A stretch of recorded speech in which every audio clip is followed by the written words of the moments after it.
Right, so chances are if you've come onto this video, you're somebody that's been in self-improvement for a while. Now, I want to speak about something very important because I myself have been on self-improvement for at least a good few years. Now, I find it really interesting to sort of delve back into when I actually started the journey and the sort of phases I've gone through. And what I found the most difficult dealing with going through self-improvement, I don't even like calling it self-improvement now because this is kind of the point of the video. When I say self-improvement, it kind of sounds like you're not good enough. And to me, this is really what this whole video is going to reference around.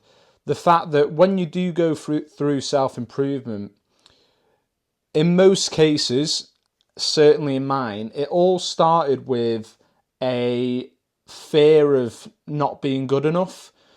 It started with some sort of insecurity that I felt like I needed to prove myself. So when I first started it, my insecurity was that I'm really not good around people. And I realised that when doing door-to-door sales, I realised, oh my God, I genuinely do not know how to talk to people at all. And that insecurity, in a way, helped drive me and helped me become a lot more obsessed about sales and communication. And then, you know, what happened after that, after being obsessed about it, and that insecurity actually did help drive me in a way to become more curious and get better at it, then by the end of it, I did actually become good at sales. So in that case, you could argue, oh, your ego must be good for you.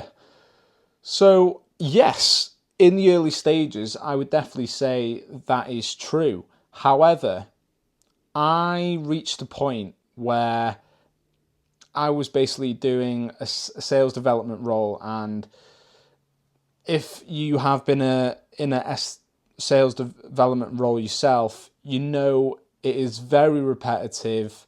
You basically are so responsible, but you're basically acting as if it's your own business, even though it's not.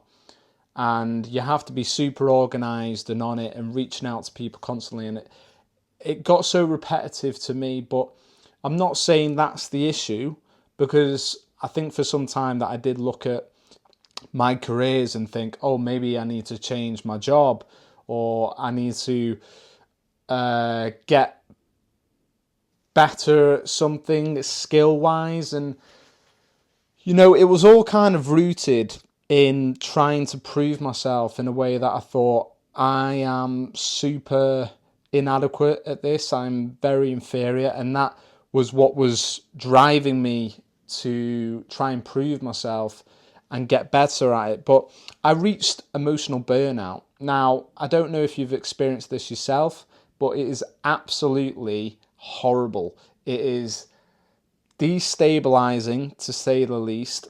You feel like you're completely not yourself. You become so numb, you genuinely don't feel any kind of emotion.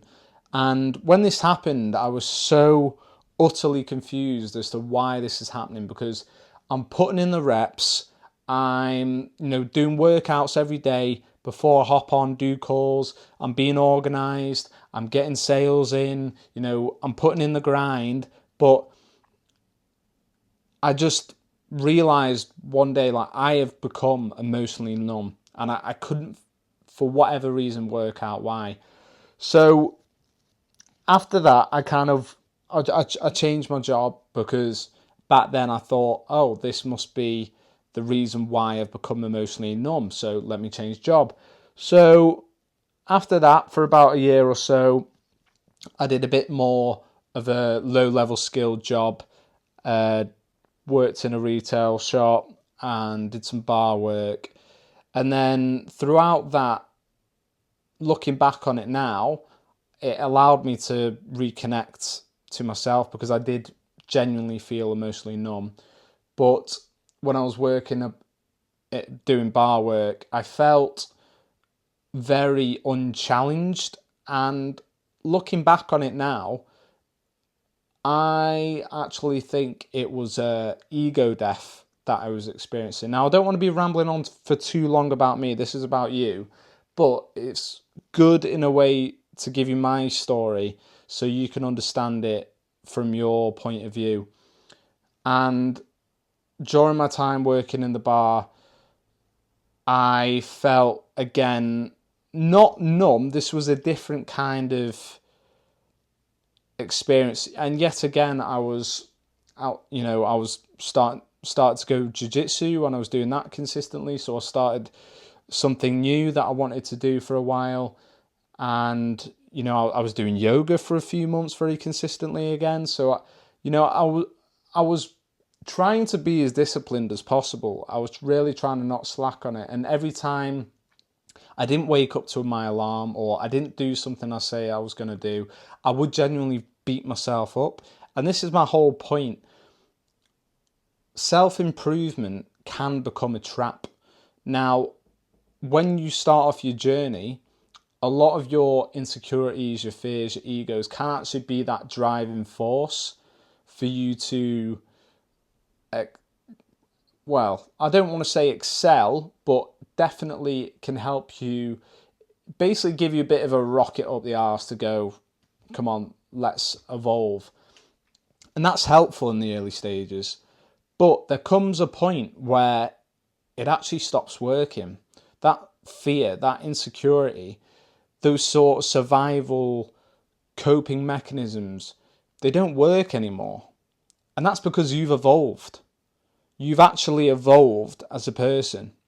So all of that kind of hard grind, hustle, ambition content is very surface level.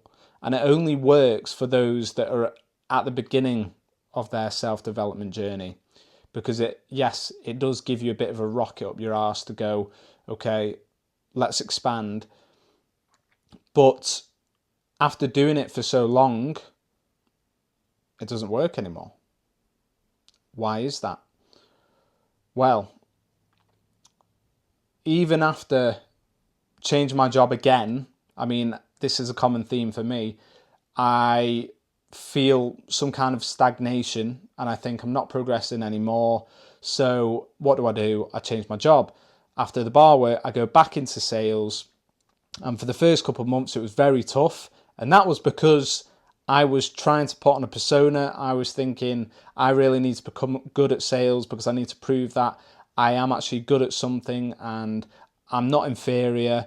I do have the power to influence, and I can seem silky smooth on the phone and have this sort of, again, it was all ego fueled. And the first couple of months were very tough. But then after I kind of dropped the act and thought, you know what, if I'm going to do this and not do so well, let me just do it, be myself. And then after that, my sales rocketed and I became the top performer, paradoxically, because I dropped the act and I really just embodied who I am, and my natural authenticity came out. And that's what got the sales, because I was having proper conversations, I was enjoying the conversations, and the results spoke for themselves. So during that time, I thought that me achieving and being good at it was going to help me feel better about myself. Surely the results are there. I can see that I'm doing well at sales. Surely that has got to fulfill me, right? Wrong.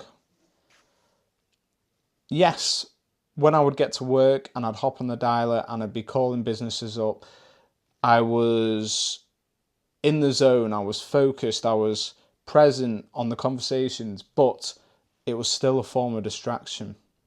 Why? It was distracting me from the bigger picture. Because I was focused on smaller, more surface level things, it was distracting me So when the weekend would arrive, you know, most of the time it would be just me with my thoughts. And typically I would feel empty.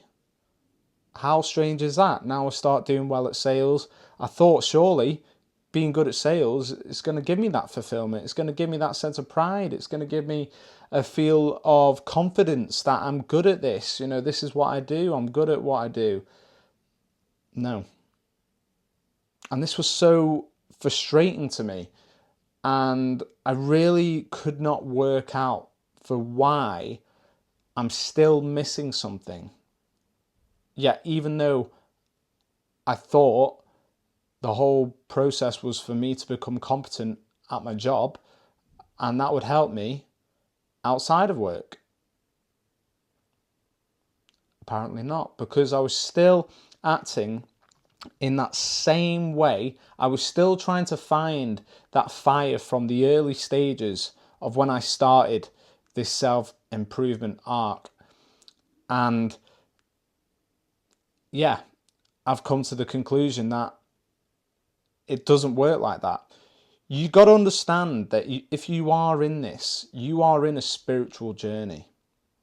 Now, if you're thinking, oh, I'm not here for this woo-woo stuff, look, feel free to hop off the video. But let me tell you right now, a few years ago was not a spiritual person one bit. But I have come to understand that there are levels of evolution.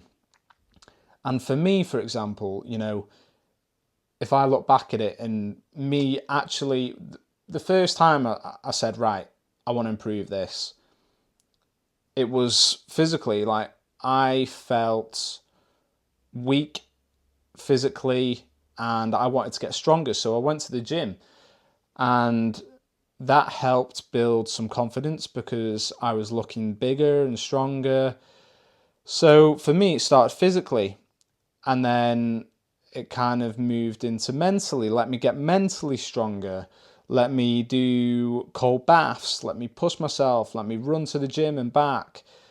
And it was all about intensity. You know, I was craving that intensity because I thought that intensity will give me the momentum to evolve, to push forwards. You know, I was thinking suffering's a great thing, yeah, surely, because you see all the content online. You know, I don't need to name names, but you know exactly what I'm talking about. You know, they say suffering's good for you, and you think, you know, to be a strong man, you need to take the suffering for what it is and, you know, push through it. But let me tell you right now, it's not sustainable. It's really not. And you can say it's soft, but believe me right now, I've tried to push my limits to the absolute max, and hard work and ambition only get you so far. You need, what you really need, once you've gone through that phase, you need alignment. You need self-acceptance, so you're not constantly shaming yourself, because it's so easy to get caught in this trap of all this content online and think, I need to be disciplined, you know, I need to be waking up at 5 a.m. and then I need to be doing this. I remember I was so caught up in it. I literally wrote on a note by the side of my bed, if I don't wake up, I'm a pussy. I literally wrote that. I kid you not. I swear I have a photo of it. I literally wrote next to my bed, if I don't wake up at 5 a.m, I'm a pussy. Like, that was the kind of shame I was indulging myself in. And let me tell you right now, it's not healthy to do that at all. So please don't do that ever.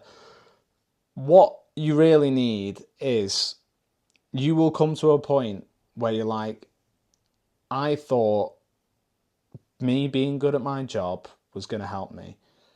Again, surface level. You need to focus on within. You need to focus on who you actually are as a person, because this is key. You need to identify who you are as a person, what you want to do. This is the phase of alignment. You need to focus on what is aligned. Now, this isn't to say, oh, sit in your room all day and meditate. I'm not saying that. I'm saying still take action, but aligned action. Action that is not rooted from fear and insecurity, because that will not be sustainable for you. You will not be consistent if you are doing that. You need to focus on the things that you actually do. There'll be things you can think of right now that you do actually like, and things that you can push yourself out your comfort zone. But I like to think of it as, imagine you've got 3 circles. You've got one circle in the middle, then another circle around that circle, and then a larger circle around 3 of them. In the middle is your comfort zone. Then the out circle is your uncomfortable zone. You want to be in that middle circle most of the time. You want to be kind of putting your foot in the uncomfortable one and another foot in the comfort zone, because this is what is going to help sustain you in your path, and that is what is going to help you on this spiritual journey evolve into the person you want to become and help you achieve your life vision. Now, look, I'm just some random guy called Joe, so you don't need to take my advice, but that's what I've got to say.